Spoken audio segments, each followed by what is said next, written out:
Hello अस्सलामु अलैकुम वरहमतुल्लाहि वबरकातुहू। आप सबको हिजाब गुल की तरफ से बहुत बहुत ईद मुबारक।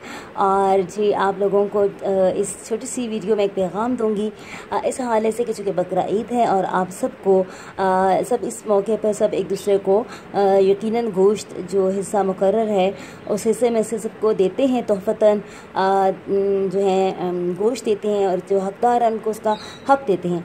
तो मैं आपसे बस ये कहना चाहती हूँ कि जब आप किसी को गोश्त देते हैं तो बहुत अच्छे तरीके से उनको दीजिए ताकि उनको अच्छा लगे और एक अच्छा खुशी का एहसास हो।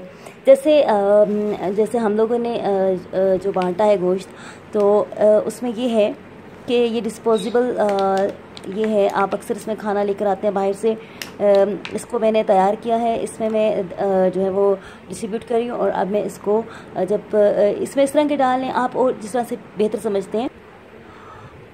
अगर तो आप घर से नज़दीक जा रहे हैं तो खाली प्लास्टिक के जो डिस्पोजेबल है इसमें भी काम चल जाता है। और अगर आप कहीं दूर जा रहे हैं किसी रिश्तेदार के घर जो थोड़ा फासले पे है, तो आप उसको ये हार्डली 10 रुपीज़ का या 15 या 20 रुपीज़ का डिपेंड करता है, मिल जाता है। आप इस तरह के नलक पर डालें और इस तरह से लेकर जाएं, तो आपको जिसको गिफ्ट करेंगे यकीनन उन्हें भी बहुत खुशी होगी, उन्हें अच्छा लगेगा और उनकी इज़्ज़त में भी इजाफा होगा। ख़ास तौर पे उन लोगों को जिन्होंने कुर्बानी ना की हो, आप उनको दें तो इस तरीके से ज़रूर दें उनको, ताकि उनको अच्छा लगे। मुझे अपनी दुआ में याद रखिएगा, मेरे चैनल को सब्सक्राइब कीजिएगा और बेल का बटन दबा दीजिएगा ताकि आपको बर वक्त नोटिफिकेशन मिलते रहें। और वीडियो को लाइक और शेयर करना मत भूलिएगा।